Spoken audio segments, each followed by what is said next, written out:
పత్రిక 3వ అధ్యాయం 13వ వచనాన్ని చదవగలుగుతాం. అక్కడ మాట్లాడుతూ అంటున్నాడు, వెనుకున్న వాటిని మరిచి ముందున్న వాటి కొరకే మనం వేగిరపడుచు క్రీస్తు యేసునకు కలిగిన బహుమానం ఆయన ఉన్నదని మనము గుర్తెరిగి ఆయన కొరకు వేగిరపడి పరిగెత్తాలని చెప్పాడు. ప్రభునందు ప్రియమైన దేవుని బిడ్డలారా, దేవుని సన్నిధిలో ఉన్న మనందరూ శ్రద్ధగా దేవుని మాటను ఆలకించగలిగితే, పౌలే గారు ఫిలిప్పీలకు రాసిన పత్రిక రాసే సమయానికి చాలా టైం ఆయన వృద్ధాప్యానికి వచ్చాడని చాలా మంది పండితులు చెప్పగలిగినాం. ఆ వృద్ధాప్య సమయంలో చెప్పిన ఒక సందేశం ఏంటంటే, ఆయన వెనుకున్న వాటిని మరిచి ముందున్న వాటి వరకు పరిగెత్తాడట. ఆ ఒక్క సెంటెన్స్ మాత్రమే మనం జ్ఞాపకం చేసుకున్నాం. మనం కూడా వెనుకున్న వాటిని మరిచి ముందున్న వాటి కొరకే పరిగెత్తాలి. దేని కొరకు మనం పరుగు అంటే లోకం కొరకు కాకూడదు, లోకపు ఆశల కొరకు కాకూడదు, ధనం కొరకు మరి ఎక్కువగా కాకుండా దేవుని కొరకే మనం పరిగెత్తి వారుగా మారిపోవాలి. దేవుడి వాక్యాన్ని మనం శ్రద్ధగా గమనించినట్లయితే అక్కడ అంటున్నాడు, సహోదరులారా, నేను ఇదివరకే పట్టుకొని ఉన్నానని తలంచుకొనను. ఏం పట్టుకున్నాడు అక్కడ వ్రాయలేదు, కానీ ఆయన గురి వద్దకే పరిగెత్తుచున్నాను, నాకు ఇహ మీదట జీవ కిరీటం ఉంచబడ్డది అన్నాడు. ఆయన కొరకు ఒక కిరీటాన్ని ప్రభు ఉంచాడట. ఆ కిరీటం పొందడం కొరకు పరిగెత్తుతూ ఉన్నాడు. ఎవరైనా పందెపు రంగమందు పోటీ పెట్టినప్పుడు పరుగు పెట్టడానికి సిద్ధపడిన వారికి ఏదో ఒక బహుమానం ఖచ్చితంగా ఉంటుందా ఉండదా? ఊరికి ఎవరో కూడా పరిగెత్తరు.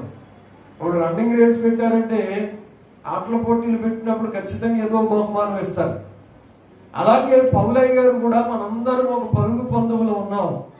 మనం అందరూ ఊపిరితో పరిగెత్తాలని మాట్లాడుతూ, నేను ఇదివరకే పట్టుకొని ఉన్నానని తలంచుకొనుచున్నాను. ఏం పట్టుకున్నాడు అని అంటే, ఆయన వెనుకున్న వాటిని మరిచిపోయాడట, ముందున్న వాటి కొరకు పరిగెత్తుతున్నాడట. వేటి కొరకు ఆయన పరుగు, దేని కొరకు పరిగెత్తుతున్నాడయ్యా అంటే ఆయన చెప్పగలే చెబుతున్నాడు, ఇదిగో నేను ఓపికతో పరిగెత్తాను, ఇంకా మీదట నా కొరకు నీతి కిరీటం ఉంచబడ్డది అన్నాడు. దేవునికి స్తోత్రం, హల్లెలూయా, హల్లెలూయా. ప్రభుని స్తుతిద్దాం, హల్లెలూయా. దేవుడి వాక్యంలో చూడండి, తిమోతికి రాసిన 2వ పత్రిక 4వ అధ్యాయంలో మాట చెబుతాడు. 8వ వచనంలో, మంచి పోరాటము పోరాడి తిని, నా పరుగు కడముట్టించి తిని, విశ్వాసమును కాపాడుకుంటేని, ఇక మీదట నా కొరకు నీతి కిరీటం ఉంచబడి ఉన్నది. ఆ దినమందు నీతి గల న్యాయాధిపతి అయిన ప్రభువు అది నాకు మాత్రమే కాకుండా తన ప్రత్యక్షతను అపేక్షించు వారందరికీ అనుగ్రహించును. చాలండి. ఆయన ఒక విషయాన్ని చెప్పదలిచాడు. పందెంలో ఓపికతో పరిగెత్తుతున్న వారికి ఏదో ఒక బహుమానం కలుగున్నట్లుగానే మనము విశ్వాస జీవితంలో ఓపికతో ఉండాలి. ఓపిక అనేది క్షీణించిపోకుండా, ఓపిక అనేది తగ్గిపోకుండా, ఎక్కడా కూడా నాకు ఇంకా ఓపికతో ఉండలేకపోతున్నాను అయ్యారు అనే మాట రాకుండా, మనం విశ్వాసంలో ఓపికతో ముందుకు వెళ్తేనట దేవుడు మనందరి కొరకు కూడా ఒక కిరీటం ఉంచాడట పరలోకంలో. ప్రభు స్తోత్రం చెప్తావా? హల్లెలూయా. ఆ కిరీటం కొరకు మనం ఏం చేయాలి అని అంటే, ఇప్పుడు రన్నింగ్ రేస్ లో ఉన్న కొంతమంది పిల్లలు మనం చూస్తే వాడి వెనకాల ఏం జరుగుతుందో పట్టించుకోడు. ఏమంటే పరిగెత్తే వాడిని ప్రతి ఒక్కరిని చూడండి, వాడు బహుమానం కొరకే పరిగెత్తుతారు, కిరీటం కొరకే పరిగెత్తుతారు.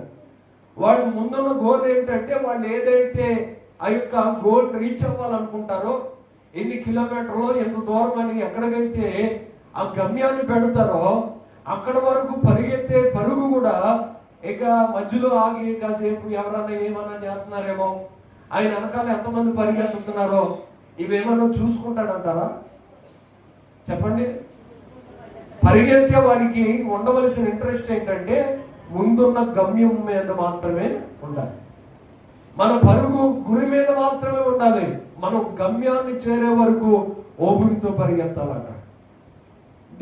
ఇక్కడ అపోస్తలుడైన పౌలు గారు ద్వారా దేవుడు మనతో ఏం చెప్పడానికి ఇష్టపడుతున్నాడు అని అంటే, మనం అందరము ఓపికతో పరిగెత్తడానికి నిర్ణయించుకున్న విశ్వాస జీవితంలో ఎంత ఓపిక ఉండాలి అంటే, వెనకాల ఒకవేళ దెబ్బలు తగిలినా, రాళ్ళు గుచ్చుకున్నా, భయంకరమైన గాయాల పాలైన, ఒకసారి కిందడిపోయి మరలా లేచిన, కొన్నిసార్లు ఆ రన్నింగ్ రేస్ లో గాయాలు పాలైపోతున్నా వెనకాల వచ్చేవాడు ఆ బహుగా వాడిని గుద్దేసుకుని ముందుకు వెళ్ళిపోతున్నా, వాడు గురి ఎక్కడ ఉండదో తెలుసా? గమ్యం మీదే ఉంటది. దేవునికి స్తోత్రం చెప్పండి. హల్లెలూయా, హల్లెలూయా. మన గమ్యం కూడా, మన గురువు కూడా ప్రభు మీదే ఉండాలి. మనం ఎక్కడ వరకు చేరాలి అని అంటే, దేవుని రాజ్యం వరకు మన గురి కలిగి పరిగెత్తవలసిన వారమై ఉన్నాం. అయితే ఈ పరుగు పందెంలో చాలా ఆటంకాలు, అవరోధాలు ఎదురవుతూ ఉంటాయి. మీరు ఆటల పోటీలు ఎప్పుడు చూడకపోతే, నా మొహం చూపితే నేను ఇప్పుడు చూపించలేను, కానీ మీరు చిన్నప్పుడు కాస్తో కోస్తో స్కూల్కి వెళ్ళి అనుభవాలు ఉంటే, ఆ ఆటల పోటీలు చూస్తే పిల్లల్ని ఎవరికి పరిగెత్తేవాడికి ఎన్ని దెబ్బలు తగిలినా కానీ వెనక ముందు చూసుకోండి. కొన్ని సందర్భాల్లో కాళ్ళు ఇరిగిపోతాయి, చేతులు ఇరిగిపోతాయి. వాడు గమ్యం ఏంటి, వాడు గురి ఏంటి అని అంటే, వాడు ఏదో ఒక బహుమానం పొందాలి. మనం కూడా విశ్వాసంలో అదే పరుగు పందెంలో ఉన్నామంట. మన గమ్యం ఏంటి, మన గురేంటి అని అంటే, మనం పరలోకం చేర్చబడాలి. పరలోకం చేర్చబడ్డం ఒట్టిగా వెళ్ళిపోతే కాదు, పరలోకంలో మన కొరకు ఒక కిరీటం పొందుకోవాలి. పౌలయ్య గారు వెనుకున్న వాటిని మరిచి అనంటే, ఆయన సుమారుగా 6 కోట్లకి అధిపతి. అప్పటికే 600 కోట్లకి అధిపతి అన్నమాట. ఆయన ఆస్తి ఎంతో తెలిసి 600 కోట్ల రూపాయలు. ఆయనకున్న అనుభవం ఏంటి అని అంటే, గమాలియేలు అనే ఇన్స్టిట్యూట్ లో ఆయన విద్యను అభ్యసించిన వాడు. అంత మాత్రమే కాదు, ఒక గన్ లైసెన్స్ కూడా ఉన్న అధికారి. అతడు అక్కడ ఉన్న రోమా పౌరసత్వం కలిగిన ఒక పౌరుడిగా ఒక గుర్తింపు కార్డు అతను ఉంది. ఒక మాటలో చెప్పాలంటే, ఒక ఎంపీకి వెళితే, ఒక ఎంపీ గారు మన ఆ రహదారులు అంటూ వెళుతూ ఉంటే, వెనకాల ఒక జీపు, ఎదరొక వెళ్తాయా, ముందుగానే పోలీసులు వచ్చి ఆ యొక్క ఆఫ్టింగ్ చేయడానికి, అతన్ని ముందుగా తీసుకుని వెళ్ళడానికి ఎలాగైతే వెహికల్స్ ఉంటాయో, పౌలయ్య గారి రేంజ్ ఆ రోజులో అంత రేంజ్ అనమాట.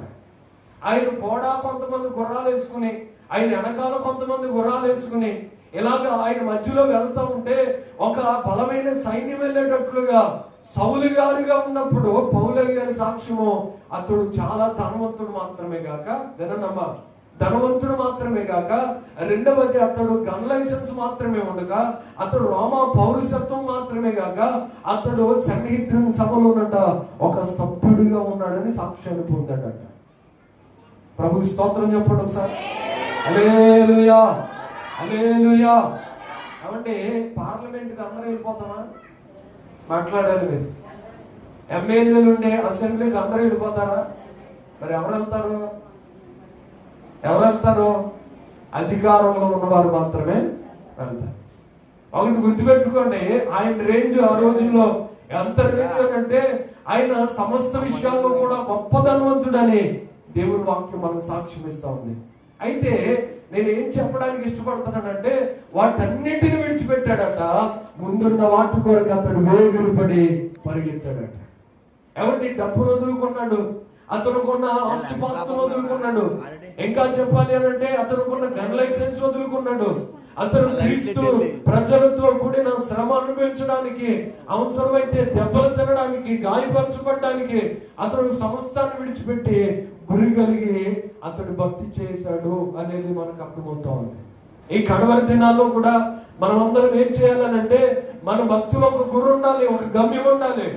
ఒక సేవకుడు నన్ను అడిగేలాగా, అయ్యా మీరు రాబోతున్న దినాల్లో మీరు ఏం చేయగలిచారు సేవ జీవితంలో అని అడిగాడు. నన్ను నా గురేంటి అని అడిగాడు ఆయన ఒక మాటలో. నేను ఈ పూట మీ గమ్యం ఏంటి అని అడుగుతున్నాను. నేను ఆయనకి చెప్పిన సమాధానం మీతో చెప్పట్లేదు, కానీ నా గురేంటో నాకు ఆ సేవకుడికి మాత్రమే చెప్పడానికి ఇష్టపడ్డాను, దేవుడికి మాత్రమే తెలుసు. మిమ్మల్ని అడుగుతున్నాను ఈ పూట, మీ గురేంటి భక్తి జీవితంలో? మీరు ఎన్ని ఆత్మలు సంపాదించడానికి మీరు సిద్ధపరచబడ్డారు?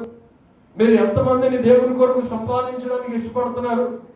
కాబట్టి ఎంతమందికి సువార్త రీచ్ అవ్వడానికి మీరు గోల్ పెట్టుకున్నారు? మీ జీవితంలో మీకు ఒక గురి ఉందా? కాబట్టి ఒక గమ్యం కలిగే మనం పరిగెత్తుతున్నామా? అసలు చాలా మందికి ఎన్ని బాప్తిసం పొందారమ్మా అని అడిగితే ఎప్పటికీ సమాధానం ఎవరి దగ్గర కొంతమంది దగ్గర ఉండదు. బాప్తిజం తీసుకున్నారు, ఓకే. ప్రార్థనకి ఎందుకు వెళ్తున్నారమ్మా అంటే కొంతమంది దగ్గర సమాధానం ఉండదు. ఏమండి, కొంతమందిని అడిగితే అమ్మ బాప్తిజం తీసుకున్నారు, మందిరానికి వెళ్తున్నారు, తర్వాత ఏం చేయబోతున్నారు మీరు అని అడిగితే ఏం చేస్తాం పాస్టర్ గారు, బైబిల్ ఇచ్చుకుని వచ్చాం, మళ్ళీ బైబిల్ ఎత్తుకుని ఇంటికి వెళ్ళిపోతాం. మా సీరియళ్ళు, మా సినిమాలు, మా సరదాలు ఇవన్నీ మా తతంగా. అమ్మ మీకంటూ ఒక గమ్యం ఉందా? చదువుకున్న పిల్లలు లేదు అడిగితే వాళ్ళు చదువు అంతటిలో కూడా ఒక గోల్ పెట్టుకుని ఆ గోల్ కొరకు సాధించడం కొరకే వారు ప్రయాసపడతారు. ఏమంటే పోలీసు డిపార్ట్మెంట్ లో పనిచేయాలనుకుంటే వాడు ఏం చేయాలో ముందు నుండే ప్రిపేర్ అవ్వాలి. వాడు ఎలా చదువుకోవాలో, 10th అయిన తర్వాత ఏం చేయాలో, ఇంటర్మీడియట్ అయిన తర్వాత, డిగ్రీ అయిన తర్వాత వాడు ఏ గ్రూప్ తీసుకోవాలో. ఏమంటే ఐఏఎస్ అయిపోవాలంటే వీడు 10th లో ఉండగానే ఐఏఎస్ కోసం ఆలోచన చేస్తూ ఉంటాడు. నేను ఐఏఎస్ అవ్వాలంటే ఇది చేయాలి, అలాగ ముందుకు వెళ్ళాలి, ఎలా చేయాలి అని ఒక గోల్ అనేది ఉంటుంది చిన్నపిల్లలు కూడా. ఈ పూట మీకు గోల్ ఉందా? ఏమన్నా అసలు ఆశ ఉందా? ఏమంటే నేను మన సండే స్కూల్ పిల్లల్ని అడిగాను, ఎలా వింటారా? సండే స్కూల్ పిల్లల్ని అడిగాను, ఏమవుతాం అనుకుంటారు మీరు అని అడిగాను. అందరూ చక్కటి సమాధానం చెప్పారు. నేను ఇలాగా ఒకళ్ళేమో ఐఏఎస్ అంట, పోలీస్ అంట, ఒకళ్ళేమో ఏమంటే ఇంకేదో ఇంకా మంచి మంచి డాక్టర్లు అంట, ఏయో వాళ్ళకున్న ఆశ, వాళ్ళ ఆశను బట్టి ఇప్పుడు చెప్పారు. అయితే మీరు ఏం చేయాలి? ఆశ ఒకటి పెట్టుకుంటే చాలదు, మరి ఏం చేయాలి అని అంటే ఎప్పటి నుండే దాని కొరకు ప్లానింగ్ ఉండాలి, సిద్ధపాటు అనేది ఉండాలి. చెప్పలు గుర్తు స్తోత్రం చెప్పను. హల్లెలూయా, హల్లెలూయా. పట్టకపోతే ఇష్టం లేకపోతే వద్దులేండి, బలవంతంగా ఎందుకు? దేవునికి స్తోత్రం చెప్పు. హల్లెలూయా. ఇప్పుడు మెదడులో నుండి లేచినట్టు ఉన్నారు చాలా మంది భక్తులు. మెదడులో నుండి ఇప్పుడు లేచినట్టు ఉన్నారు, పెద్దగా చప్పట్లు కొడుతున్నారు. దేవునికి స్తోత్రం చెప్పండి. హల్లెలూయా, హల్లెలూయా. నేను ఈ పూట చదువుకునే పిల్లలకి, జాబ్ చేసే వ్యక్తులకి, ఆఖరికి ఏదైనా డ్యూటీలో ఉన్న వారికి, దేనిలో ఏ పనిలో ఉన్నా కానీ వారికి ఒక గోల్, వారికి ఒక నిర్దిష్టమైన సమయం వారు కేటాయించుకొని ఎంతసేపు చదవాలి, దీని కొరకు చదవాలి, ఇలాగా సిద్ధపరచబడాలి, ఇలాగైతే భవిష్యత్తులో నేను ఎలా అవుతాను అనే ఒక ప్లానింగ్, ఒక పర్పస్ అనేది ఉంటది కదా. మరి భక్తి జీవితంలో నీకంటూ ఏమన్నా ప్లానింగ్ ఉందా? అమ్మా ప్రశ్న నాది, సమాధానం చెప్పాలి మీరు. మీ భక్తి జీవితంలో మీకంటూ ప్లానింగ్ ఉందా? ఏమీ లేదా? మీకంటూ ఒక ఆశ ఉందా? నేను కొన్ని ఆత్మలు సంపాదించాలని, లేకపోతే నేను భవిష్యత్తులో ఎంత సేవ చేయాలని. సేవ చేయడం అంటే కేవలం పాస్టర్ గారు, పాస్టర్ అయ్య గారు అయిపోతే సేవ చేయడం అనుకోబాకండి. ఏమండి, కేవలం ఇద్దరు మనుషులు 1800 మందిని సంపాదించి దేవుని మందిరాన్ని పట్టుకొచ్చిన సాక్ష్యాలు నేటి వరకు సజీవంగానే ఉన్నాయి. చేతులెత్తి స్తోత్రం చెప్పండి. అది కూడా సేవే. ఏమంటే ఆత్మలు సంపాదించడం కూడా సేవే, సంఘాన్ని కాయడం కూడా సేవే, వారి కొరకు మేతను సిద్ధపరిచి వాక్యాన్ని సిద్ధపరిచి పెట్టడం కూడా సేవే. ఈ పూట మీకంటూ ఏమైనా ప్లానింగ్ ఉందా? కొంతమంది తల్లుల్ని, సహోదరులను అడిగితే అయ్యారు రోజు వండుకుంటున్నాం, రోజు తింటున్నాం, రోజు బతికేస్తున్నాం, భవిష్యత్తులో ఏమవుదాం అనుకుంటారమ్మా? వంట మనుషులు అవుదాం అనుకుంటాం. పాస్టర్ ఇది ఇంతేనా నీ జీవితమేగా? దేవుడు ఎందుకు పుట్టించాడు నేను భూమి మీద? అసలు నీకంటూ ఏముంది? ఆశ ఉందా? ఏమంటే లోపల ఆశ ఉంటేనే కదా భవిష్యత్తులో ఏమన్నా అవుతానికి ప్లానింగ్ ఉంటది. మాట్లాడాలి మీరు. ఆశ ఉంటేనే కదా. ఆశ ఉండాలా వద్దా? వాక్యంలో ఉందా లేదా? ఆశ గల ప్రాణాన్ని దేవుడు ఏం చేస్తాడంట? అసలు నీకు ఆశే లేదు, నేను ఇది చేద్దాం అనుకున్నాను దేవుని మందిరం కొరకు, ఈ పని చేద్దాం అనుకున్నాను, నేను ఆత్మను సంపాదిద్దాం అనుకున్నాను, 1 గంట ప్రార్థన చేద్దాం అనుకున్నాను, కొన్ని రోజులు ఉపవాసం ఉందాం అనుకున్నాను. అసలు ఒక ప్లానింగ్ అంటూ నీకంటే ఏమన్నా ఉందా భక్తి జీవితంలో? ఏమన్నా ఉందా? లేకపోతే మనం చేసే భక్తి అంతా కూడా బూడిదలో పోసిన పన్నీరు లెక్కే. మనకంటూ ఒక ప్లానింగ్ ఉండాలి, ఒక ఆలోచన ఉండాలి, ఒక సిద్ధపాటు ఉండాలి. అలా ప్లానింగ్ ఉన్న వాళ్ళు చేసే సేవ ఎంత అద్భుతంగా ఉందో, వారు ఏం పొందుకున్నారో సాక్ష్యంగా చెప్పి నేను వాక్యంలో నుండి చెప్పి నా మాటలు ముగిస్తాను. చూడండి, దేవుడి వాక్యంలో పరిశుద్ధ లేఖనంలో రాజుల మొదటి గ్రంథం అనుకుంటా, రాజుల మొదటి గ్రంథం 19వ అధ్యాయం 19వ వచనాన్ని మనం చదువుదాం. రాజుల మొదటి గ్రంథం 19వ అధ్యాయం 19వ వచనాన్ని చదువుకుందాం. చూడండి, దేవుని వాక్యంలో ఏలియా చెట్టు నుండి పోయిన తర్వాత అతనికి షాఫాతు కుమారుడైన ఎలీషా కనబడెను. అతడు తన ముందరనున్న 12 అరక ఎడ్ల చేత దుక్కి దున్నించుచు 12 అరక తాను తోలుచుండెను. అతని చేరిపోయి తన దుప్పటి అతని మీద వేయగా అతడు ఎడ్లను విడిచి ఏలియా వెంట పరిగెత్తి, నేను పోయి నా తల్లిదండ్రులను ముద్దు పెట్టుకుని తిరిగి వచ్చి నిన్ను వెంబడించేదని చెప్పి అతనిని సెలవడుగగా అతడు పోయి రమ్ము. చాలండి, దేవునికి స్తోత్రం చెప్పడం సార్. హల్లెలూయా, హల్లెలూయా. ఇదంతా కూడా ఏలియా ఎలీషా గారిని అభిషేకించే సందర్భం. ఏలియా అనే ఒక గొప్ప దైవజనుడు ఉన్నాడు. ఆ దైవజనుడు చేసిన సేవ, ఆయన పరిచర్య సామాన్యమైనది కాదు. ఆయన ఎంత ఘనమైన సేవ చేశాడు అని అంటే, ఆయన ఏమంటే బలహీనమైన సమయంలో ఇక నా వల్ల కాదు ప్రభా ప్రార్థన చేశాడు. 3.5 సంవత్సరాలు వర్షం పడకుండా ఆఫ్ చేసేస్తాడు దేవుడు అని చెప్పాడు. భూమి మీద వర్షపు చుక్క కూడా పడలేదంట. కరువు కాలంలో కూడా దేవుడు ఏలియాను పోషించాడు. ఈ శ్రమ అయిన తర్వాత రాజు దగ్గరికి వెళ్ళిపోయి, రాజా నువ్వేమన్నా సన్నిధి నేను నిలబడ్డాను, ఆ జీవము కలిగిన యెహోవా తోడు, నువ్వు అన్యాయంగా చేశావు. నాబోతు అనే ఒక సహోదరుని యొక్క ఫలాన్ని నువ్వు తీసుకున్నావు, అతని ద్రాక్ష తోటను తీసుకుని నీవు అతని ద్రాక్ష తోటను అన్యాయంగా డబ్బు ఇవ్వకుండా తీసేసుకున్నా లాక్కున్నావు. దీనికి నీ భార్య సహకరించింది. నువ్వు ఏ స్థలములో అయితే అతని రక్తాన్ని ముట్టించావో ఆ స్థలంలోనే నీ రక్తాన్ని కూడా దేవుడు ముట్టించబోతున్నాడు అని చెప్పేశాడు. డైరెక్టర్ గా రాజుతో చెప్పగానే రాజు సీరియస్ అయిపోయాడు. రాణి అమ్మగారు ఇంకా రెచ్చగొట్టేసింది రాజుగారిని. ఏవయ్యా రాజుగారు, నువ్వు నీ అంత రోడ్డు దగ్గరకు వచ్చి ఎలాగా ఎదుబడితే అది మాట్లాడి వెళ్ళిపోతావు, ఊరుకుంటావని కొంతమందిని పంపండి, ఆ ఏలియా అనే పాస్టర్ గారిని పట్టుకోండి అని కొంతమందిని పంపించారు. వాళ్ళేమో తరుముకుంటా వస్తున్నారు, ఈయనేమో ముందర వెళ్ళిపోతా ఉన్నాడు.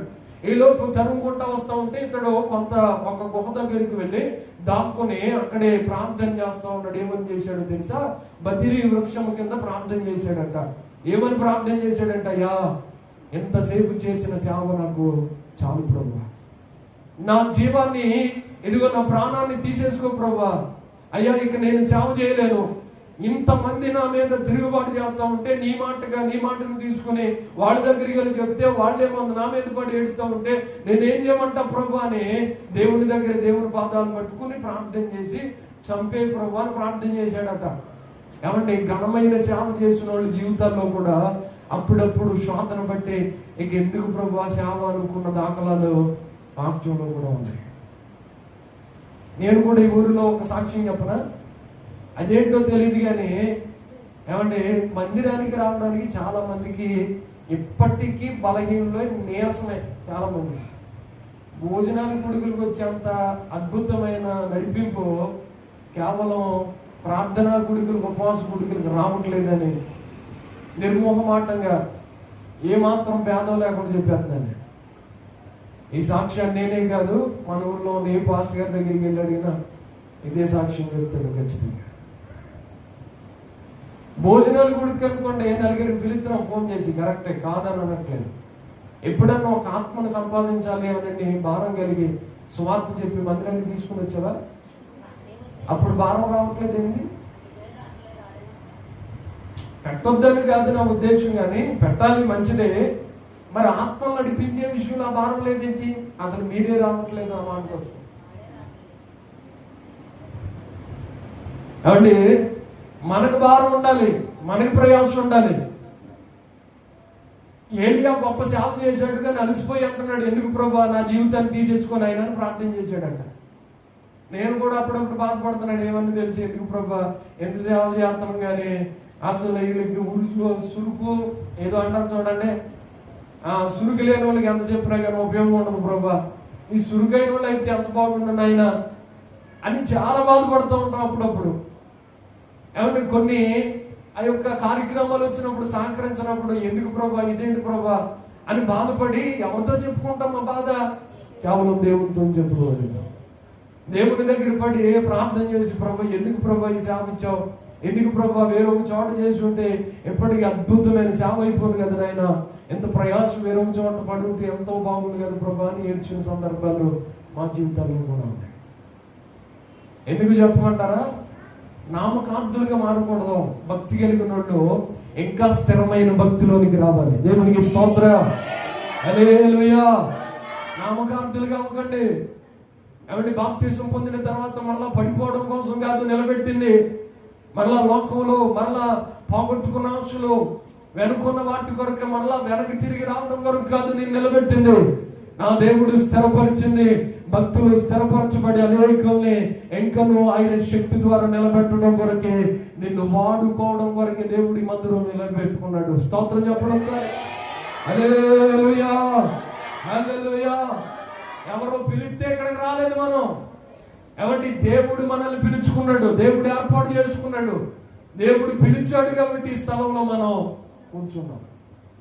అయితే ఏలీ గారు ప్రార్థన చేస్తే ప్రభువుని అడిగితే కూడా నీ సేవ ఇంకా చాలా ఉందని దూతను పంపించాడట, రొట్టెలు కాల్చాడట, ఆయనకి రొట్టెని చేసి పెట్టాడట, ద్రాక్షారసం ఇచ్చాడట, బలం పొందుకో, ఇంకా 40 దినాలు ప్రయాసపడాలి, పరిగెత్తాలి, నువ్వు వెళ్ళాలి అని చెప్పి ఫలానా చోటుకి వెళ్ళాను 40 రోజులకి సరిపడా అన్నాన్ని పెట్టేశాడు. బలం వచ్చింది. మరలా వెళ్ళడానికి సిద్ధపరచబడ్డాడు, వెళ్ళాడు. అక్కడ అద్భుతం చేశాడు దేవుడు. ఎంత గుప్పెడంత మేఘాన్ని ఒక విస్తారమైన వర్షంగా ప్రభు మార్చేశాడు. ఆ సందర్భం అయిన తర్వాత కొన్ని సందర్భాల తర్వాత ఇక్కడికి వచ్చాడు. ఆయన ఇక్కడ చూస్తున్న ఒక దైవజనుడు పేరే ఎలీషా. చెప్పండి, ఆయన పేరేంటి? ఎలీషా. ఎలీషా కట 6 జతల ఎడ్ల అరకలు ఉన్నాయట. అనంటే మన భాషలో చెప్పాలి అని అంటే ఆయనకి చాలా అద్భుతమైన పంట చేలు ఉన్నాయి, పంట పొలాలు ఉన్నాయి. అంత మాత్రమే కాదు, అతడు ఒక ఉన్నతమైన ఆ రోజుల్లోనే గొప్ప ఆస్తిపరుడు. ఎవరి వ్యవసాయం చేసే అంత కెపాసిటీ ఉంది అతనికి. 6 జతల ఎడ్లు అనంటే 12 ఏమంటే అరకానంటే ఒకటన్నా అనుకుంటే ఎన్ని ఉన్నాయి మొత్తం? 12 ఆవులు ఉన్నాయి అతనికి. ఏమంటే ఆవులతో చక్కగా ఆ యొక్క పొలాన్ని దున్నేవాడు. ఇంకా ఎంత పశువులు ఉన్నాయో, ఎంత ఆస్తి కలిగినాడో రాయబడలేదు, కానీ మనం చదివాము 18-19 వచనంలో అక్కడ కుమారుడైన ఎలీషా కనబడ అతడు తన ముందరనున్న 12 అరకల ఎడ్ల చేత, ఎన్ని అరకలట? 12 అరకల ఎడ్లు ఉన్నాయట. ఏమంటే గొప్ప ఆసామి, గొప్ప ధనవంతుడు కుటుంబంలో పుట్టాడు, రాజు భోగభాగ్యాలన్నీ అనుభవించవచ్చు. అలాంటి ఆస్తిపరుని దైవజనుడైన ఏలియా వెళ్ళి ఒకే మాట చెప్తున్నాడు. ఏమంటే అతడు దుప్పటి తన మీద వేయగానే వెంటనే అంటున్నాడు, దైవజనుడా నా కొరకు ఈ స్థలానికి వచ్చావా అని అడిగాడట. ఏమంటే ఆ భారాన్ని తెలుసుకున్నాడు. చూడండి, దైవజనుడా నా కొరకు ఈ స్థలానికి వచ్చావా అని అడగగానే వెంటనే దైవజనుడితో మాట్లాడుతుంటున్నాడు. అవి వెంటనే ఆయన రమ్మని పిలవలేదు, ఇంకేమీ సందర్భం ఏమీ లేదు అక్కడ. అయితే అతడు తన ముందరనున్న 12 అరకల ఎడ్ల దున్నించు 12వ అరక తాను తోలుచుండెను. ఏలి అతని చెరబోయి తన దుప్పటి అతని మీద వేయగా అతడు ఎడ్లను విడిచి, వెంటనే విడిచాడా కాసేపు ఆగాడా? చెప్పాలి మీరు, వెంటనే విడిచిపెట్టేశాడా? మాట్లాడలేదు చాలా మంది. వెంటనే విడిచిపెట్టేశాడండి. వెంటనే విడిచిపెట్టి ఏం చేశాడో తెలుసా? దైవజనుడు అతను కొరకు ఇంకా చూస్తున్నాడని అతను దుప్పట ఇతని మీద పడగానే అతడు ఉన్న పొలాన్ని, అతని యొక్క సమస్తాన్ని విడిచిపెట్టి ఒకే ఒక మాట చెప్తున్నాడు. దైవజనుడు మా తల్లిదండ్రులతో ఒక్క మాట చెప్పేసి వస్తానయ్యా అని చెప్పి తల్లిదండ్రుల దగ్గరికి వెళ్ళి గట్టిగా కౌగిలించుకుని ఒక ముద్దు పెట్టుకుని, అమ్మా ఇక వస్తాను రాను కూడా తెలీదు, నేను వెళ్ళిపోతున్నాను ప్రభు పని కొరకు అని చెప్పి వెంటనే వచ్చేసాడట. ఒకసారి చప్పలు కొడుతూ ప్రభు నన్ను స్తుతిద్దాం. హల్లెలూయా, హల్లెలూయా. ఏమంటే గొప్ప ధనవంతుడు చేసిన పనేంటి? అతడు సమస్తాన్ని కూడా వెంటనే విడిచిపెట్టాడు. నేను అడిగితాను, ఎవరైనా సేవ చేయాలి అని అంటే, ఆత్మను సంపాదించాలి అంటే, స్వార్థ చెప్పాలి అంటే, ధనవంతులు ఎవరైనా ఇలాగ తీర్మానం చేసుకోగలుగుతున్నారు ఈ రోజుల్లో? ఏమండి ఉన్న వాటన్నిటిని ఆస్తిపరులు ఎవరైనా సేవకు వస్తారో చూడండి. ఎప్పుడు వస్తారో తెలిసా సేవకి? వాళ్ళు రిటైర్మెంట్ అయిపోయిన తర్వాత సేవకు వస్తారు. ఒక బాగా టీచర్ జాబ్ చేసి ఒక ఆయన చూశాను. ఆయన ఏమన్నాడో తెలుసా? నాకు ఇంకా 2 సంవత్సరాలు సార్, 2 సంవత్సరాలు అయిపోయిన తర్వాత దేవుని సేవ చేయాలని నాకు ఇంట్రెస్ట్ అండి అన్నాడు. అదేంటండి ఇప్పుడే వదిలిపెట్టవచ్చుగా, రిజైన్ చేసేవచ్చు కానంటే, ఇప్పుడు రిజైన్ చేశాను అనుకోండి ఏంటనంటే వాళ్ళ శాలరీ మొత్తం కూడా పిఎఫ్లు ఏమైతే ఉంటాయి మొత్తం కట్ అయిపోతాయి. రిజైన్ చేస్తే సంవత్సరాలు ఉండగా వాళ్ళకి రావాల్సిన ఇన్కమ్ ఏదైతే ఉందో అది రాదు, ఆగిపోద్ది. అందుకనే అతడు చెప్పిన సాక్ష్యం ఏంటంటే ఇంకా 2 సంవత్సరాలు ఉంటుంది, ఆ 2 సంవత్సరాలు అయిన తర్వాత అప్పుడు దేవుని సేవకి ఎన్ని సంవత్సరాలు రిటైర్మెంట్ వస్తుంది? ఇంచుమించుగా 48 సంవత్సరాలకి రిటైర్మెంట్. 48 సంవత్సరాలకి రిటైర్మెంట్కి వస్తే అప్పుడు దేవుని సేవకు వస్తే అప్పుడు దేవుని సేవ ఏం చేస్తాడు ఆయన? చెప్పండి, అప్పుడు దేవుని సేవ ఏం చేస్తాడు? దేవుని వాక్యం ఏమంటుంది? యవనస్తులారా మీరు బలవంతులు, మీ నడత దేని చేత శుద్ధిపరుచుకోవాలట? వాక్యము చేతనే కదా అన్నాడు. యవన కాలమందు నరుడు కాడి మోయుట వానికి మేలు అని దేవుని వాక్యంలో రాయబడ్డది. ఏమండి, చిన్నారి బిడ్డలు ఏంటి, యవనస్తులు ఏంటి, దేవుని పని చేయడం అనేది చాలా ఇంపార్టెంట్. వృద్ధాప్యములు అంతా అయిపోయిన తర్వాత దేవుని సేవ వస్తాను, దేవుని సేవ చేస్తాను అని అంటే వృద్ధాప్యంలోకి వచ్చిన తర్వాత నీ పని బయట వాళ్ళకి ఇంట్లో వాళ్ళకి అవసరం పడదు, అప్పుడు దేవునికి ఎట్లా అవసరం పడుతుందని నేను అడుగుతాను. నువ్వు నిజంగా దేవుని పని చేయడానికి ఇష్టపడితే నువ్వు సమస్తం అన్ని ఉండగానే విడిచిపెట్టి దేవుని పని కొరకు రావాలి. దేవునికి స్తోత్రం, హల్లెలూయా, హల్లెలూయా. అతడు బలవంతుడు ఎలీషా. అతని దగ్గర అతను పొలాన్ని దున్నుకుంటూ ఉన్నాడట. ఏమంటే పొలం పని చేయాలంటే కాస్త కోసం ముసలోడు పని చేస్తారా? చెప్పాలి. చాలా యవన కాలంలో ఉన్నాడు ఎలీషా, బలవంతుడు. అతను పని చేస్తా ఉన్నాడు. 12వ వారక ఎడ్లను దున్నుతున్నాడట. మంచి భూస్వామి, గొప్ప ధనవంతుడు. ఆ ధనవంతుడు చేసిన పని ఏంటంటే అతడు దుప్పటి వెంటనే ఏలియా దుప్పటి ఎలీషా మీద పడగానే ఒక్కసారిగా తండ్రి దగ్గరికి వెళ్ళి కౌగిలించుకుని ముద్దు పెట్టుకుని నాన్న వెళ్ళొస్తానని చెప్పి దేవుని పనికి వచ్చేసాడట. నేను అడిగితాను, ఎలీషా నువ్వు దేవుని ఆత్మ లేకపోతే దుప్పటి నీ మీద పడగానే నువ్వు వెంటనే వచ్చేసావు కదా, నువ్వేం పొందుకున్నావు అని అడిగితే ఆయన ఏం చెప్తాడో తెలుసా? అతడు 2 పాళ్ళ ఆత్మను పొందుకున్నాడు. చెప్పలు కొడుతూ స్తోత్రం చెప్తారా? హల్లెలూయా, హల్లెలూయా. అతడు ఏం పొందుకున్నాడో తెలుసా?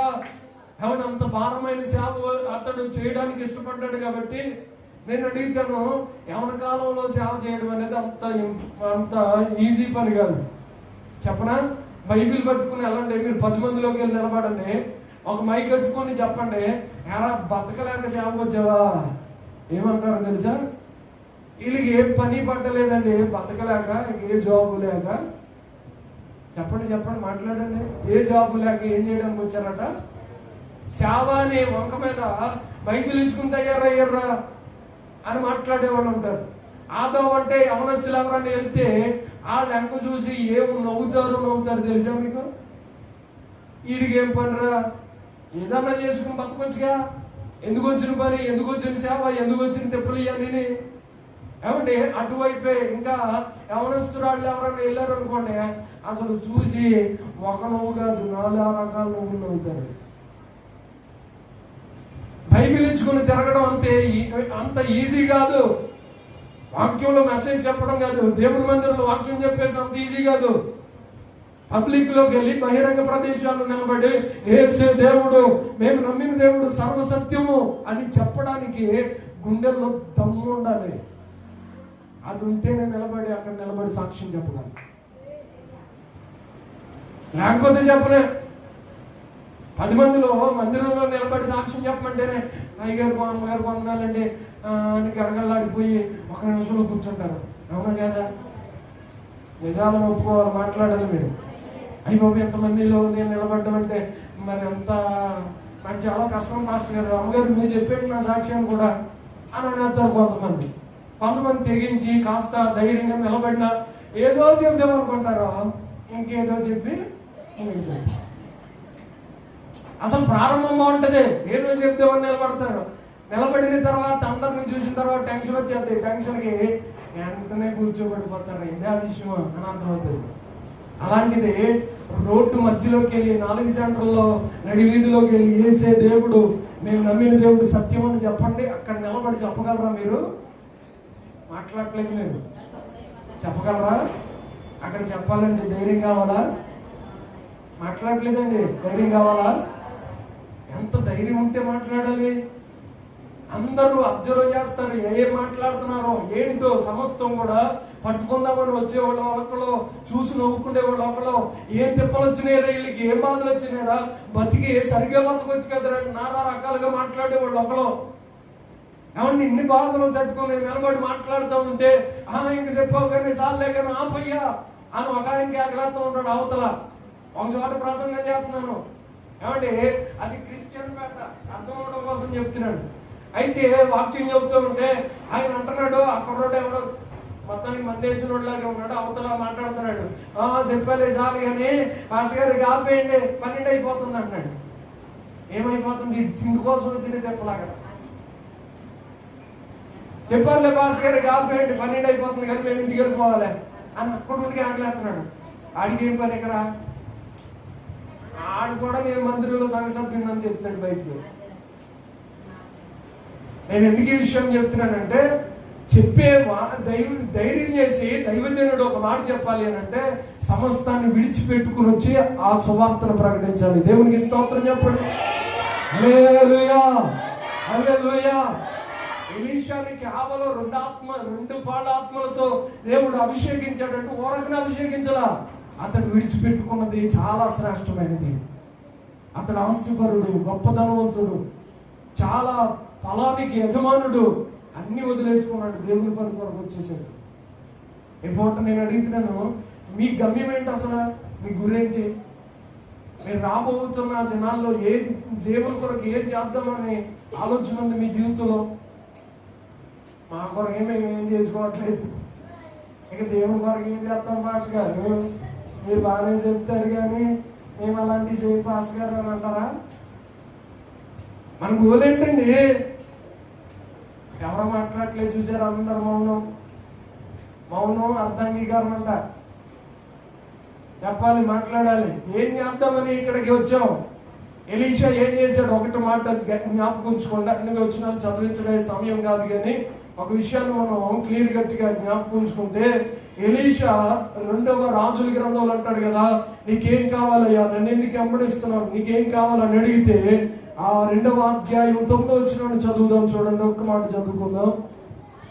వారు దాటిపోయిన తర్వాత ఏలియా ఎలీషాను చూచి, నేను నీ యొద్ద నుండి తీయబడక మునుపు నీ కొరకు నేనేమి చేయుదునో దాన్ని నేను అడుగవని చెప్పగా, ఎలీషా, నీకు కలిగిన ఆత్మలో 2 పాళ్ళు నా మీదికి వచ్చినట్లు దయచేయుమనెను. దేవునికి స్తోత్రం. ఏమడుగుతున్నాడట?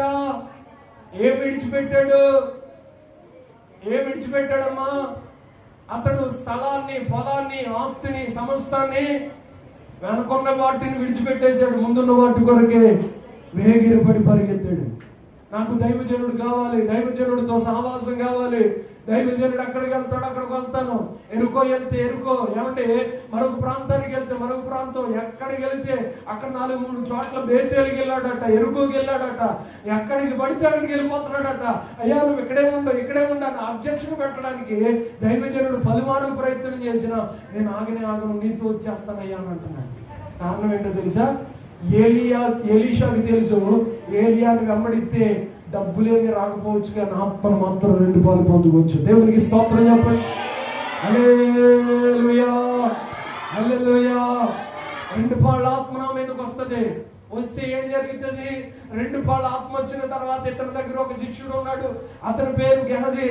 అతడు చేసిన సమస్తాన్ని కూడా ఇతడు ప్రార్థనలో ఉండే చెప్తున్నాడు. నువ్వు ఎక్కడికి వెళ్ళొచ్చావు? సమస్తం నాకు తెలుసు గెహజీ, నువ్వు మాట మార్చొద్దు, నువ్వు ఎక్కడికి ఉన్నావు నాకు తెలుసు, నువ్వు ఎవరి వెనకాల పరిగెత్తుతున్నావు నాకు తెలుసు, నీ డబ్బు నీతో కూడా నశించును గాక అని పలకగానే అతను కుష్ఠరోగం అతనితో కూడా. ఇంకో మాట చెప్పనా?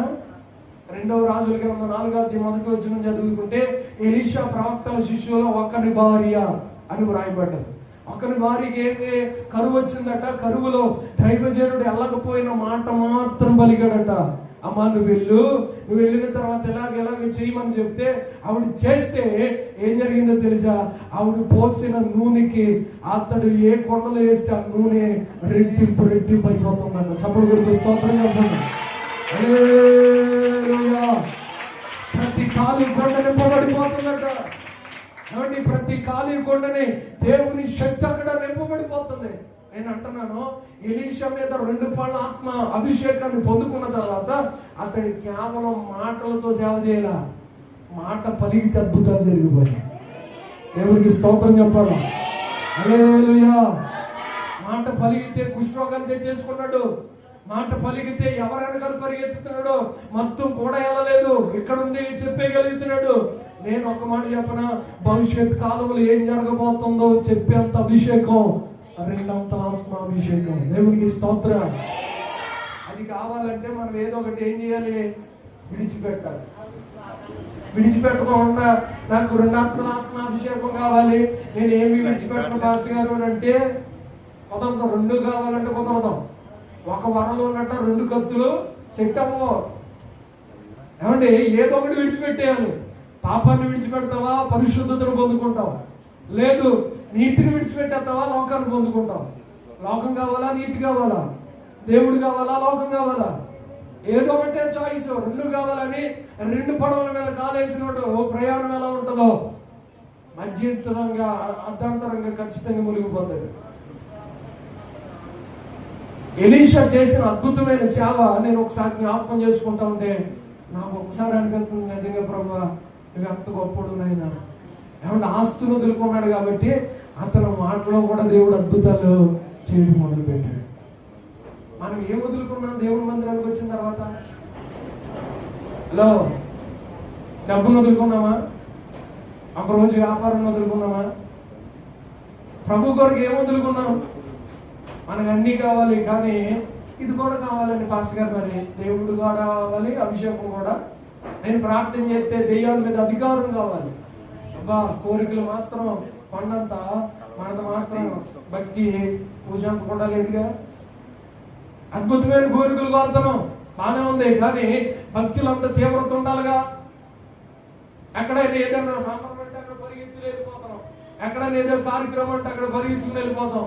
మరలా వచ్చి ప్రభువా నాకు స్వస్థత, ప్రభువా నాకు ఆరోగ్యం, ప్రభువా నాకు వచ్చేయి. ఏం జరుగుతుందో నా జీవితంలో, నా కుటుంబంలో ఏం జరుగుతుందో చూపించే ప్రభువా అని ప్రార్థన చేస్తాం. ఓకేనమ్మా, దేవుడు చూపిస్తాడు, కానీ అసలు వదులుకోవాల్సిన ఏం వదులుకున్నావు నువ్వు? ఒక సహోదరి పుట్టికాడ నుండి ఏమీ పెట్టలేదు. ఆ సహోదరి మధ్యంతరంగా ఎవరో చెప్పారట, అమ్మా ఏంటి మరి ఏమి తగ్గించుకుంటానేంటి, ముక్కు కొడతాను ఏదైనా పెట్టాలి కదా, మరీ దరిద్రంగా ఉంది ఎవరో అన్నారట. అయితే ఏం చేశారంటే తల్లిదండ్రులు ఆ చెవులీలు కుట్టించి పెద్దేమి కాదు, ఒక చిన్న ఆ ముక్కు కొడుకు పెట్టి వదిలేరు పాపని. సెలరీ అయిపోయింది. ఇక అద్భుతమైన అవకాశం, వచ్చిన అవకాశానికి ఇప్పుడు మిస్ చేసుకోకూడదని ఇంకా ఏమంటే కాలేజీలోకి వెళ్తే కాలేజీలో అన్నీ తెగేసేస్తుందట. తెగేసేద్దామంటే ఎవరో చూసి ఫలానా అమ్మాయి కదా, అప్పటి వరకు బాగానే ఉన్నావు కదా అని ఒక పాస్టర్ గారు గట్టిగా గద్దించాడట. ఇదేంటమ్మా ఇలా చేస్తున్నావు అని గద్దిస్తే, గద్దింపునకు లోబడితే బాగుండు, లోబడకుండా ఇంటికాడికి వచ్చి దెబ్బలాడుతుందట. ఏమని, అమ్మా నాన్న ఇదిగో మీరు చేసింది ఏంటి నాకు అని అంటే బాగుంది, కానీ ఏమంటుందో తెలుసా, అమ్మా నాన్న మీరు చేసింది నాకు కొంచెమే పెట్టారు, మొత్తం పెట్టుకోవాలని నాకు ఆశ పెరిగింది. నేను మొత్తం పెట్టుకుంటే బాగుంది అనిపిస్తుంది. నా ఫ్రెండ్స్ చూడు అన్ని పెట్టుకుని వెళ్తున్నారు, కానీ నాకు కొన్నే పెడుతున్నారు, నాకు ఇంకా పెడితే బాగున్నావు.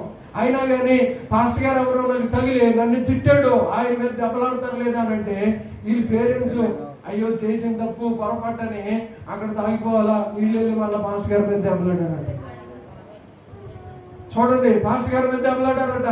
పాస్టర్ గారు మా అమ్మాయిని అంటారు, అసలు మీకే అధికారం అని మొత్తం గొడవడితే పాస్టర్ గారు నాకు ఎందుకు వచ్చిందిలే అమ్మా, గద్దించడం కూడా తప్పులాగే ఉంది ఈ రోజుల్లో అని నోరు మూసుకుని ఉన్నాడంట పాస్టర్ గారు. నువ్వు నోరు మూసుకుని ఉండకపోతే ఏం చేస్తాం మేము? దేవునికి స్తోత్రం చెప్తాం. హల్లెలూయా. ఏమంటే మన మందిరంలో మీకు గుర్తుపెట్టుకోండి, మందిరానికి వచ్చే యవనస్తులు చక్కటి మ్యారేజీలు చేసుకోవాలి, కానీ వీళ్ళు ప్రేమ పెళ్లిళ్ళు చేసుకుని మందిరాలు మానేసి ఏమంటే తర్వాత ఫోన్ చేసినా కానీ కొంతమంది సహోదరులు అసలు ఎత్తడం కూడా ఎత్తట్లేదు. ఏంట్రా బాబు అని అంటే కారణం ఏంటో తెలుసా? పాస్టర్ గారి మీద తలుగుతున్నారు మొత్తానికి. నా మీద తలిగితే నేనేం చెప్తాను? నేనేమన్నా ప్రేమ వివాహం చేసుకోమని ఎక్కడైనా చెప్పానా? నా జీవితంలో సాక్ష్యం పట్టిందా ఎక్కడైనా ఉందా? నేను ప్రతి యవనస్తుని గద్దించాను, ప్రతి యవనస్తులతో మాట్లాడాను. ఒరే నాన్న ఇలా ఉండొద్దురా, ఇలా ఉండండి అని ఇప్పటికీ చెప్తున్నాను. మీరు పాడైపోతానని, మీరు సెలరైపోతే నేనేం చేస్తాను? పాడైన తర్వాత పాస్టర్ గారి మీద నిందలో. ఇది తప్పని అనిపించదా మీకు అసలు? చూడండి, ఆలోచన చేయండి. నేను ఇప్పటికీ చిన్నారి బిడ్డలను చాలా మందిని దగ్గర పెట్టుకుని మాట్లాడుతూ ఉంటాను. ఒరే మీరు కాలేజీకి వెళ్తారు, చాలా జాగ్రత్త, అక్కడ అన్ని విషయాలు మీరు కరెక్ట్గా ఉండకపోతే చాలా తప్పుడు అడుగులు వేస్తారు. ఎప్పటి నుండి మీరు కరెక్ట్గా ఉండండి, మీ సాక్ష్యం కాపాడుకోండి. వెళ్తున్నప్పుడు కూడా దొరబాబుతో కూడా అదే మాట చెప్పాను, దొరబాబు నీ సాక్ష్యం జాగ్రత్తగా ఉండాలి అక్కడ కూడా. తర్వాత వచ్చినప్పుడు మంచి స్టూడెంట్ అని ఒక మంచి పేరు సంపాదించుకొని రావాలి నువ్వు కాలేజీలో నుండి. ఇదిగో సార్ ఇదేంటి మీ పిల్లలేంటి అని ఎప్పుడు మాకు చెడ్డ పేరు తెచ్చే వ్యక్తిగా నువ్వు ఉండకూడదని అని చెప్పి పంపించాను. దేవుని మహాకృపను బట్టి ఎప్పటి వరకు అలాగే ఉన్నాడు. నేను వస్తానని కూడా అనలేదు, మంచిదే. అయితే ఇప్పటికీ అందరినీ అలాగే నేను ప్రేమిస్తున్నాను, అందరితో అలాగే మాట్లాడతాను నేను. కానీ మీరు తీసుకునేది చూడండి, మీరు చెడిపోయి మీరు పాడైపోయి పాస్టర్ గారి మీద దేవుని మందిరానికి రానని దేవుని మందిరం మీద నిందలేయడం కరెక్ట్ కాదని ఒకసారి గుర్తుంచుకోమని మీతో మాట్లాడుతున్నాను. దైవజనుడు ఏం చెప్తాడండి, వాళ్ళతో చెప్తానంట ఏమన్నారో తెలుసా, మా పిల్లతో ఎందుకు చెప్పారు మీరు, డైరెక్ట్గా చెప్పారు ఆయన అని దెబ్బలాడితే వెంటనే అన్నారట, అమ్మ తప్పైపోయిందమ్మా, ఇంకెప్పుడు కూడా మీ పిల్లలు ఊసి కానీ మీ ఊసి కానీ అసలు ఇప్పటికి తీనమ్మా అని దండం పెట్టేశాడట. అయితే అయిపోయిందా, అయిపోయిన తర్వాత ఆ పిల్ల పెరిగి పెద్ద ఈ కాలేజీకి అన్ని చూసిన తర్వాత ఆ పిల్ల ఒక రోజుకి దేవుని స్తోత్రం ఎవరినో తీసుకుని వెళ్ళిపోయిందంట. అప్పుడు నెత్తున్నారు కొట్టుకుంటా మళ్ళీ పాస్టర్ గారి దగ్గర ఒక రోజు కనపడితే అప్పుడు అంటున్నారట, పాస్టర్ గారు మీరు చెప్పినప్పుడే మేము సరి చేసుకుంటుంటే మేము ఎంతో బాగుందండి, నిజంగా తప్పు చేశాం సార్ అని చెబుతూ ఏడుస్తున్నారట. ఆ రోజున ఏడ్చినా కానీ ఉపయోగమేమి, అవకాశం దేవుడు ఇస్తాడండి, ఇచ్చినప్పుడే అవకాశాన్ని పట్టుకుని మనం ముందుకెళ్ళాలి. మనం అవకాశాన్ని తొక్కుకుంటూ మన కాదని వెళ్ళిపోతే తర్వాత లెక్క మనల్ని అడుగుతాడు దేవుడు ఖచ్చితంగా. నేను ఏదైనా తప్పు చేసి లేకపోతే ఏదైనా మిస్టేక్ మాట్లాడితే దేవుడు నన్ను లెక్క అడుగుతాడు. ఈ పూట మనం అందరం ప్రభు ఎదుట సాక్ష్యం చెప్పాలని ఖచ్చితంగా గుర్తుపెట్టుకోవాలి. దేవునికి స్తోత్రం చెప్పడం సార్. హల్లెలూయా, హల్లెలూయా, దేవునికి స్తోత్రం చెప్తాం. హల్లెలూయా. ఇంకా చదివించడానికి ఎలీషా కొరకు చాలా వచనాలు ఉన్నాయి, కానీ నేను ఎలీషా కొరకు క్లోజ్ చేస్తున్నాను. వినండి, ఎలీషా వెనుకున్న వాటిని, డబ్బుని, పొలాన్ని, ఆస్తుల్ని, సమస్తాన్ని విడిచిపెట్టేసి దైవజనుడు పిలిపే నా పిలుపు అన్నట్లుగా వచ్చాడు. గెహజీ మొత్తాన్ని విడిచిపెట్టలేదు. గెహజీ మరలా డబ్బు కొరకు పరిగెత్తాడు. పరిగెత్తిన గెహజీ కుష్ఠరోగం తెచ్చుకున్నాడు. వదిలిపెట్టి వచ్చిన ఎలీషా 2 పాళ్ళ ఆత్మను పొందుకున్నాడు. దేవునికి స్తోత్రం కలుగుగా. హల్లెలూయా, హల్లెలూయా.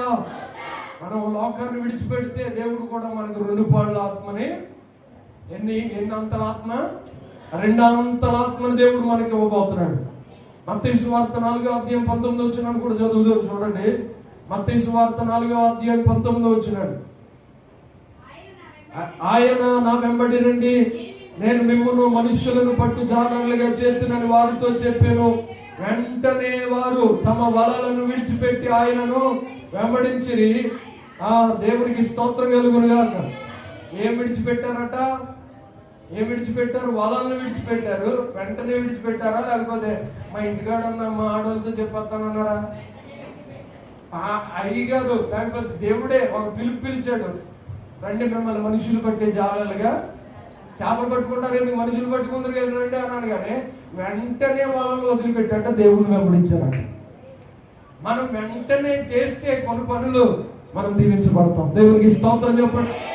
హల్లెలూయా. వెంటనే ఇమీడియట్లీ చేయాలి అది. వాళ్ళంట వెంటనే విడిచిపెట్టి ఆ దేవుణ్ణి వెంబడిస్తూ వెళ్ళిపోయారట. వలలు అనగా వ్యాపారానికి సాదృశ్యం. చూడండి, వాళ్ళు వలలతో డబ్బులు సంపాదించుకుంటారుగా, డబ్బులు వదిలిపెట్టేసుకున్నారు, సమస్తాన్ని విడిచిపెట్టారు, దేవుడు కూడా వచ్చేసారు. ఆ గలిలయ సముద్రం వెంబటి మరలా చేపలు పడదామని వెళ్ళారు, కానీ ఏమీ దొరకలేదు. రాత్రంతా కష్టపడ్డారు, ఏమీ దొరకలేదు. అయినను మీ దగ్గర ఏమీ లేదని గుర్తెరిగి దేవుడే కుడి వైపున వలలు వేయి మనకు విస్తారమైన ఆ చేపలు వ్యాపారం చేసుకుని వదిలిపెట్టలా, మరలా వెంబడించేటట్లుగా ప్రభు చేశాడు. అలాగా 2-3 సందర్భాల్లో అక్కడ కనబడతారు చూడండి. 5వ అధ్యాయంలో కూడా వారు వలలు వేశారట, రాత్రంతా కష్టపడ్డారట, ఒక చేపైనను పడలేదట.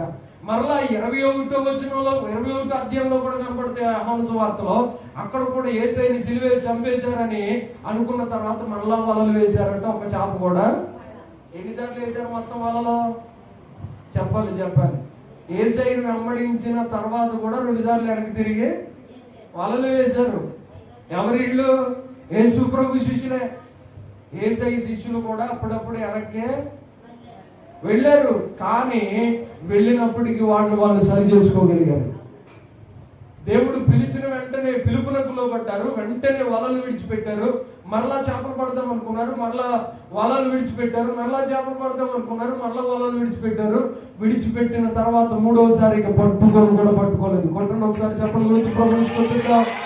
హల్లెలూయా. మన జీవితంలో దేవుడు ఎప్పుడైనా గుర్తుపెట్టుకోండి, 3 సార్లు మనకు అవకాశం ఇవ్వచ్చు. బహుశా 3 సార్లు అవకాశం ఇవ్వచ్చు. నీతిమంతుడు 7 మార్లు పడినను తిరిగి లేస్తాడు అన్నాడు. కానీ కొత్త నిబంధనలో యేసు ప్రభు శిష్యులే 3 సార్లు దేవుడు అవకాశం ఇచ్చాడు. 3వసారి తర్వాత ఇక అవకాశం నా జీవితంలో కూడా దేవుడు 3 మార్లు అవకాశం ఇస్తాడు. ఒప్పుకుంటావా? ఒప్పుకో. లేదా తర్వాత మరలా అవకాశం. ఇక ఇన్ని మార్లు చెప్పిన లోబడిన వారికంటే శిక్ష అకస్మాత్తుగా వెంటనే వచ్చేస్తుంది. నేను రాత్రి ప్రార్థన చేసుకుంటూ ఉంటే, ప్రభా బలహీన ఎందుకైనా ప్రార్థన చేస్తూ ఉంటే ఒక సందర్భం నాకు జ్ఞాపకం వస్తూ ఉంది. నువ్వు అక్కడికి వెళ్ళావు కదా అని. మేము దారంతా వెళ్తా నాకు నేరేడు కాయలు అంటే చాలా ఇష్టం. నేరేడు పళ్ళు అంటే చాలా ఇష్టం. నేరేడు చెట్టు ఉందని ఆగిన తర్వాత దాస్ గారు, పాస్టర్ గారు, నేను ఆగాము. అలాగే కొన్ని కాయలు తీసుకుని తిన్న తర్వాత వచ్చేసి ఒక బ్రదర్ ఉంటే ఆ బ్రదర్ని కలిసాం. ఆ బ్రదర్తో మాట్లాడి వాళ్ళ ఇంట్లోకి వెళ్ళాం. దేవుని ఆత్మ లేకుండా అక్కడ దైవ ఆత్మ పనిచేస్తుందట. వచ్చేసిన తర్వాత ఏ ప్రభా నాకు బలహీన అయిపోయాను అని ప్రార్థన చేసుకుంటా ఉంటే దేవుని ఆత్మ నాతో చెప్తున్న మాట ఏంటో తెలుసా? నువ్వు 2 మిస్టేక్లు చేసావు. ఒకటి చెట్టు దగ్గర ఆగో, రెండవది ఆ ఇంటికి నేను అలవాటు వెళ్ళవా అన్నాడు దేవుడు. అమ్మో కరెక్ట్ కాదు కదా ప్రభా, వెళ్ళకూడదుగా, మర్చిపోయానని అప్పుడు తప్పొప్పుకొని క్షమించి ప్రభా స్వస్థపరిచినైనా అని ప్రార్థన చేస్తే ఇమీడియట్లీ అందరు లేగలేదు. నేను 5 గంటలకు లేచి, అంటే అప్పుడు లేచి ప్రార్థన చేసుకుని ఉంటారు. నేను ప్రార్థన చేసుకుని ఫోన్ చూడగా నాకు వస్తున్నానని చెప్పింది. మరలా బీమార్ వీళ్ళంత స్వస్థత ఇచ్చాడు దేవుడు. దేవునికి స్తోత్రం చెప్పండి. హల్లెలూయా, హల్లెలూయా. దేవుడు ఎంత గొప్పడు చూడండి. మనం ఆరాధిస్తున్న దేవుడు మాట్లాడతాడు. ఆయన మాట్లాడతాడు. ఏ సందర్భంలో పడిపోయామంతా మాట్లాడతాడు. ఎక్కడ మనము దేవుని కాకుండా దెయ్యానికి అవకాశం ఇచ్చాము, దేవుడు మనతో మాట్లాడతాడు. మనం దేవునితో ఆ యొక్క సంబంధం, సహవాసం అనేది మనకుంటే ఈ విషయంలో ఆ విషయంలో దేవుని ఆత్మ మనతో చెప్తుంది. అట్లా మనం నడిపింపు అనేది చాలా ప్రాముఖ్యం. ఇక్కడ దేవుడు వెంబడించారు, మళ్ళా తప్పుకున్నారు, మరలా చేశారు. మరలా చేపల వేట వాళ్ళు చేసింది ఏదో కాదు. వాళ్ళు జీవనోపాధి కొరకు మరలా ఏదో సంపాదించుకుందామని వెళ్ళారు. మరలా ఆపేశారు. రాత్రాత్మానం ఏమి పడలా. మరలా వాళ్ళని వదిలిపెట్టారు. 3వసారి కూడా మరలా వాళ్ళని వదిలిపెట్టారు. ఇప్పుడు పట్టుకోలేదట. దేవుడు అప్పగించిన సువార్త చెప్పడానికి అవసరమైతే వారు ప్రాణాలు అప్పగించడానికైనా ఇష్టపడిపోయారు. దేవునికి స్తోత్రం కలుగునుగా. హల్లెలూయా, హల్లెలూయా. కాబట్టి దేవుడు ఎంత గొప్పడని అర్థం చేసుకున్నారు. చూడండి మత్తయి సువార్త 19:29 చూడమ్మా. మత్తయి సువార్త 19:29. ఇక్కడ యేసుక్రీస్తు ప్రభు శిష్యులు వలల్ని విడిచిపెట్టారు. ఏం పొందుకున్నారో మనం కొన్ని విషయాలు చూద్దాం. చూడండి. నా నామము నిమిత్తము అన్నదమ్ములనైనను, అక్క చెండ్రులనైనను, తల్లినైనను, ఆ తండ్రినైనను, పిల్లలనైనను, భూములనైనను, ఎండ్లనైనను విడిచిపెట్టిన ప్రతి వాడును 100 రెట్లు పొందును, ఇదిగాక నిత్య జీవమును పొందును. దేవునికి స్తోత్రం. హల్లెలూయా. ఏమంటే వాళ్ళని విడిచిపెట్టారు. వాళ్ళు ఏం పొందుకున్నారు అని అంటే ఇహమందు చాలా రెట్లట. చూడండి, వినండి. ప్రభువుతో మాట్లాడుతూ పేతురు అడుగుతున్నాడు, ప్రభా అందరికి అన్ని ఇస్తున్నాం, మరి మాకేమిస్తాం? మేము అన్ని విడిచిపెట్టుకుని వచ్చాం. మాకు వచ్చే డబ్బులు విడిచిపెట్టాం, మా వ్యాపారాలు విడిచిపెట్టుకున్నాం, వాళ్ళని బాగు చేసుకోవడం విడిచిపెట్టుకున్నాం, మేము అన్ని చేపల వేటలు విడిచిపెట్టాం, మేము గజ ఎదగాళ్ళుగా సముద్రం అంతా మేము ఈదగలం, అదంతా విడిచిపెట్టేశాం. ఎంత విడిచిపెట్టుకున్నాం కదా, మాకు ఏమిస్తా ప్రభు అని అంటే ఆయన అంటున్నాడు, నా నామం నిమిత్తం అన్నదమ్ములైనను, అక్క చెల్లెలైనను, బంధువులైనను, ఇక ఎవరినైనా తండ్రినైనను, తల్లినైనను విడిచిపెట్టిన వాడు చాలా రెట్లు. అనండి అందరూ గట్టిగా చెప్పండి అందరూ. ఏంటంట? చాలా రెట్లు. దేవుడు ఒక్కట వదిలిపెట్టుకుంటే దేవుడు మనకి 100 ఆశీర్వాదం ఇస్తాడు. చెప్పండి కూడా స్తోత్రం చెప్తావా? హల్లెలూయా. ఒక్కటి ప్రభు కొరకు వదిలిపెట్టి చూడండి, దేవుడు మనకి చాలా రెట్లు ఆశీర్వాదాలు ప్రవహిస్తాడు. మనకి నువ్వు ఒక్కటి వదిలిపెట్టుకోవాలని బాధపడుతున్నావు, కానీ ఏదైనా చిన్నది వదిలిపెట్టుకోండి దేవుడి పని కొరకు. ఉపాసకుడికి అయితే ఈ 3 రోజులు ఇది వదిలిపెట్టేసుకుంటున్నాను అంటే ఆ నెలలో కావలసిన జీతాన్ని దేవుడు నీ కొరకు సంపాదించి పెడతాడు. నువ్వు ఏదైనా చిన్నదాన్ని వదిలిపెట్టుకుని చూడు, ప్రభు కొరకు వదిలిపెట్టుకోమన్నానని ఏమంటే ఏ వ్యాపారాలు చేసుకోవద్దని కాదు నా ఉద్దేశం. దేవుని కొరకు మనం ఏది చేసినా మంచి పని చేయాలి. దానితో పాటు పని చేసుకున్నా, వ్యాపారం చేసినా, వ్యవసాయం చేసినా, ఏమంటే ఏది చేసినా అది దేవునికి మహిమ నిమిత్తం మనం చేసేవారంగా అది చేస్తా కూడా దేవుని సువార్త. మనం ఓదారంగా పొడి అమ్ముకుంటున్న స్త్రీ ఏం చేసింది? అక్కడ ఉన్న వారందరికీ సువార్త చెప్తుందట. యేసు గొప్పడు, యేసు ప్రభు నమ్ముకోండి, యేసు ప్రభు స్వస్థపరుస్తాడు, బాగు చేస్తాడని చెప్తా ఉంటే ఆ పొడి అమ్ముకుంటున్న వారి సువార్త విని ఏమండి దేవుడు అద్భుతకరంగా వస్తువులు బలపరిచాడు. దేవునికి స్తోత్రం. హల్లెలూయా. దేవుని మాట చెప్పాలి కానీ ఆ మాటలోనే జీవం ఉంటుంది. అసలు మనకేమో మొహమాటం ఎక్కువ, సిగ్గు ఎక్కువ, చెప్తే ఏమనుకుంటారో మళ్ళా నా మీద పడి ఎడతారేమో అని అనుకుంటున్నారు. కానీ అసలు ఒక్కసారి దేవుని కొరకు చెప్పి చూడండి, ప్రభు ఖచ్చితంగా కార్యం చేయడం మొదలు పెడతాడు. మన ఇంట్లో ఉన్న వారితో మనం మాట్లాడాలి. ఏమంటే ఇరుగు పొరుగులతో, మన వ్యాపారస్తులతో, అక్కడ మనం పొలం పని చేసుకుంటున్నప్పుడు, డ్రైవింగ్ లో ఉన్నప్పుడు, మనం పని చేస్తున్న ప్రతి సందర్భంలో దేవుని కొరకు ఒక్క మాట చెప్పినా మనకంట ఇహమందు చాలా రెట్లు పరలోకాన్ని కూడా ఫ్రీగా ఇచ్చేస్తాడండి. దేవునికి స్తోత్రం. హల్లెలూయా. పరలోకం కావాలా? అందరికీ కావాలి. కానీ పొందుకోవడం కోసం మనం ఏం చేయాలి అని అంటే మనం ఇహమందు కొన్నిటిని మనం విడిచిపెట్టుకోవాల్సిన దానిలో మొట్టమొదటిది ఏమండి, ఎలీషా 11 ఎడ్లను విడిచిపెట్టి 2 ఆత్మని పొందాడు. ఇక్కడ దేవుని శిష్యులు వలను వదిలిపెట్టుకుని, వ్యాపారం వదిలిపెట్టుకుని వారు పరిశుద్ధాత్మ అభిషేకాన్ని పొందుకున్నారు. దేవునికి స్తోత్రం. దేవుని శిష్యులు ఏం పొందుకున్నారు? పరిశుద్ధాత్మ అభిషేకాన్ని పొందుకున్నారు. వారు నిలబడితే అద్భుతాలు జరిగినాయి. వారు మాట్లాడితే దెయ్యాలు పట్టిన వారు వదిలించబడ్డారు. కార్యాలు జరిగినాయి. దేవుడు అద్భుతాలు చేశాడు. ఇవంతటికి జరగడానికి గల కారణం ఏంటో తెలుసా? వారు చేసినది ఏమీ లేదు, వారు దేవుని కొరకు కొన్నిటిని విడిచిపెట్టుకున్నారు. ఈ పూట మనం ఏం విడిచిపెట్టుకున్నాం? మరలా అడుగుతున్నాను, మీ గోల్ ఏంటి? మీ గమ్యం ఏంటి? మీరు ఏం విడిచిపెట్టుకుని దేవుని కొరకు ఏం సంపాదించడానికి ఇష్టపడుతున్నారు? మనందరికీ తెలుసు యోహాను సువార్త 4వ అధ్యాయం 28వ వచనంలో ఆ స్త్రీ తన కొండ విడిచిపెట్టి ఊరిలోనికి వెళ్ళి, మీరు వచ్చి నేను చేసినవన్నీ నాతో చెప్పిన మనుషుని చూడండి. 28, 29 వచనాలు చెప్దాం. వచ్చి ఉన్నాడని నేను ఎరుగుదును. 5వ వచనం 29వ వచనం చదవాలి. 5:29, 4:29.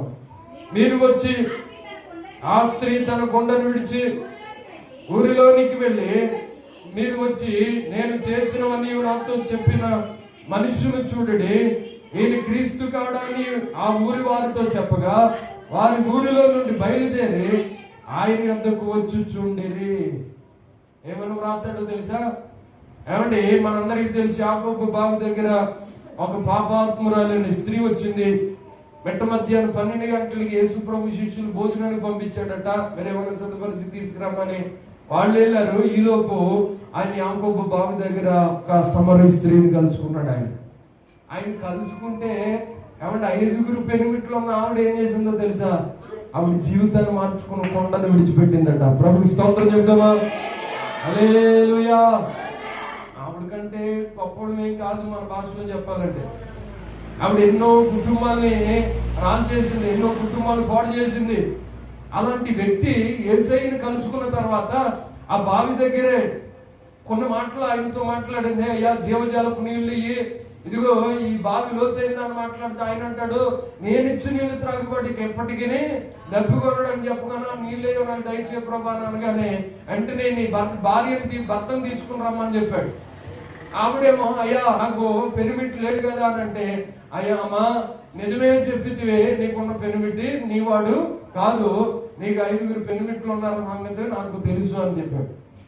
వెంటనే ఆవిడ బ్రతుకు విడిచిపెట్టి అక్కడ మాట్లాడుతూ ఉంటది, అయ్యా మేమేమో సమరయలు, మీరేమో యూదులు మీకు మాకు సాంగత్యం కుదరదు కదా అని అంటే ఆయన అన్నాడు, రాబో కాలమున మనం అందరం సమాధాన సంబంధమైన ఒక ప్రదేశంలో యెరూషలేములోనే మనం అందరం ఆరాధిస్తాం ప్రభుని చెప్పాడు. ఆయన ఎవరయ్యా మెస్సీ వస్తాడని చెప్తున్నాడు. యూదులందరూ మెస్సీ నిజంగా వస్తాడయ్యా అని అంటే ఆ మెస్సీ ఎవరో కాదమ్మా నేనేనని చెప్పేశాడు. అక్కడ దేవునికి స్తోత్రం, హల్లెలూయా హల్లెలూయా. యూదుల యొక్క ఆచారం ఏంటంటే మెస్సీ వస్తాడని ఎదురు చూస్తున్నారు వాళ్ళు. కానీ యేసుప్రభు వారు చెప్పాడు నేనే మెస్సీనమ్మా. ఏమంటే చాలా మందికి అర్థం కాదు ఏంటంటే యేసుప్రభు వేరు తండ్రి అయిన దేవుడు వేరు అనుకుంటున్నారు. ఇప్పటికని మీరు గుర్తుపెట్టుకోవాలి, తండ్రి అయిన దేవుడు వేరు కాదు, యేసుప్రభు వేరు కాదు, ఇద్దరు ఒకటే అయి ఉన్నామని చాలా క్లియర్ గా చెప్పాడు ఆయన యోహాను సువార్తలో. నేను తండ్రిని యాకమై ఉన్నామన్నాడు. యాకం అంటే ఒకటా కదా? ఒకటే. ఏమంటే పరిశుద్ధాత్మ నాలో యాకమై ఉంది, నేను వెళితే తప్ప పరిశుద్ధాత్మ ఆదరణకర్తకు దేవుడు రాడు అని చెప్పాడు. ఈయన అనడం ఏంటి, ఆయన రావడం ఏంటి అని అంటే పరిశుద్ధాత్మ అని పిలువబడుతున్న ఆయన రావాలంటే ఈయన వెళ్ళాలి.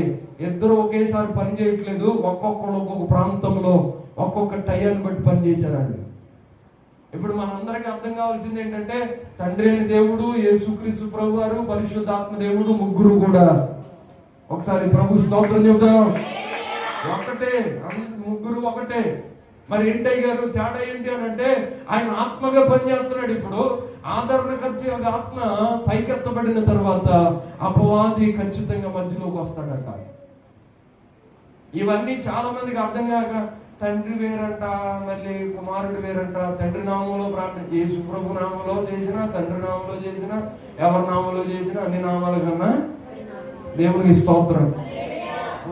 దానికోసం ఊరేగి చెలరేగిపో అవసరం లేదు. యేసు నామంలోని బాప్తిసం తీసుకోవాలంట, తండ్రి నామంలో తీసుకోకూడదు. ఎవరు చెప్పారు ఇవన్నీ? ఎక్కడున్నాయి? వాక్యం తెలియని వాళ్ళ దగ్గరికి, మీలాంటి వాళ్ళ దగ్గరికి వచ్చి అది వేరంట భాష గారు, ఇది వేరంటే యేసు నామంలో బాప్తిసం ఇచ్చారంట, తండ్రి కుమారు నామం కాదంట అని ఒకడు. తండ్రి వేరంట, కుమారుడు వేరంట, పరిశుద్ధాత్మ వేరంట. వేరు చేసే బాగా అసలు నువ్వు పెట్టుకున్నావేంటి? అసలు వాళ్ళు వేరు చేద్దాం అనుకుంటున్నావు నువ్వు? వాళ్ళు ముగ్గురు ఒకటే నన్ను మేము చెప్తామంటే అండి. వేరు చేసే వాళ్ళు ఎక్కడున్నా వేరు చేస్తాను ఉంటారు. కుటుంబాన్ని వేరు చేసినట్టుగా ఇక్కడ దేవుని కూడా వేరు చేసేస్తున్నారు. కాబట్టి గుర్తుపెట్టుకొని చాలా జాగ్రత్తగా, తండ్రి వేరు కాదు, కుమారుడు వేరు కాదు, పరిశుద్ధాత్మ వేరు కాదు. తండ్రి పాత నిబంధనలో పనిచేస్తే కుమారుడు గుర్తులు ఉన్నాయి, అక్కడ కూడా పరిశుద్ధాత్మ గుర్తులు ఉన్నాయి. మీకు చూపిస్తాను నేను అవసరం అయితే.